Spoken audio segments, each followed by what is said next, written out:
Sen de buradan oraya da gelmişsin.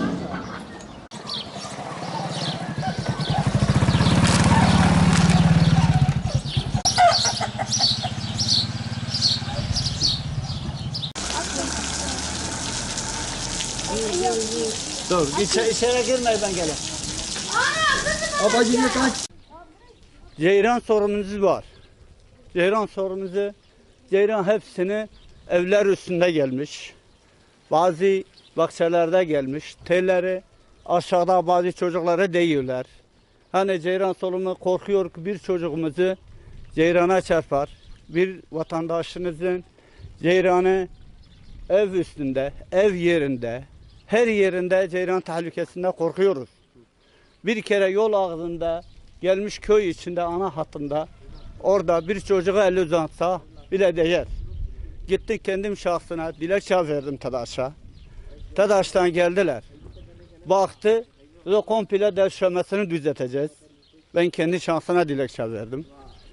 Geleceğiz 5 sene evvel verdim bu dilekçe. Ondan sonra bir daha verdim. Hala gelecek. Para zamanı olur. Her ay zamanı. Her ay başında geliyor. Köy hepsine arkadaşlar abonesi var. Parasını alıyor. Gidiyorlar. Kimse gelip de sormuyorlar. Bu ceyran nasıl olacak? Yarın bir çocuğu burada gelip de bir vatandaşı ceyrana çarpar. Kimden şikayet edeceğiz? Savcıya gideceğiz. Valiye gideceğim. Belediye başkanıya TEDAŞ'a gidiyor. TEDAŞ diyor tamam yapacağız. Diyor tamam. Geliyoruz. Gelen yok. Yani büyük bir sorunumuz TEDAŞ'tan ceyran var. Ceyran sorunumuz var. Burada bizim okulumuz yok. Okul için servisler konukluya götürüyor, getiriyorlar. 150-160 öğrencimiz var.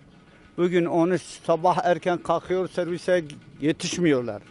Bazı kahvaltı yapmadan gidiyorlar. Okul için burada belediyemizin parkları var, belediyenin yerleri var. Orada bir okul yapmak için biz sayın yetkililerden ve milli eğitimden bunu okul yapmak için, köyünün ihtiyacı için, çoluk çocuğu için bunu ben arzu ediyorum. 150 hanemiz var. En az 800-900 nüfus insan var. Çocukları okula sabah erken yarısı gidiyor, yarısı da öğlene gidiyorlar. Servislerle gidiyor, geliyorlar.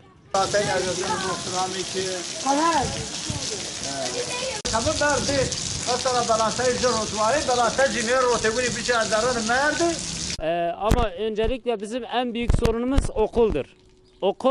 Okul olmasa hakikaten gerçekten bu mahalle çekilmez. Bir de bizim yani elektriğimiz sorunumuz çok. Yani biz artık yani bu çarpık elektrik şeyinden bıktık yani. Bir an önce rica ediyoruz yetkililerden gelip bununla ilgilensinler. Yani biz Urfa merkezde oturduğumuz halde bu kadar sıkıntımız var. Bunu özellikle herkesin görmesini istiyoruz, rica ediyoruz bununla ilgilensinler. Ama hayır Allah'a emanet.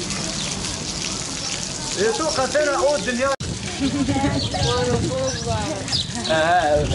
Bana diyor cehennem.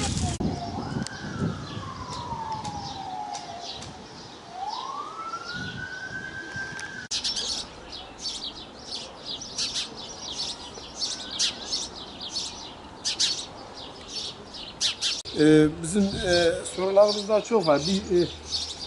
Suyumuz çekildi de daha altyapı yok. Görüyorsunuz arabalar çamurda kalıyor. Evet. Artık bilmiyorum söz verdi bize yani yapacağız dediler de İnşallah yapar. Ceyran sanki tel örgü çekmiş abi görüyorsunuz. TEDAŞ gelip ilgilenmiyor mu? TEDAŞ gelip de fişinizi kesiyor, paranı alıyor gidiyor. Soran yok.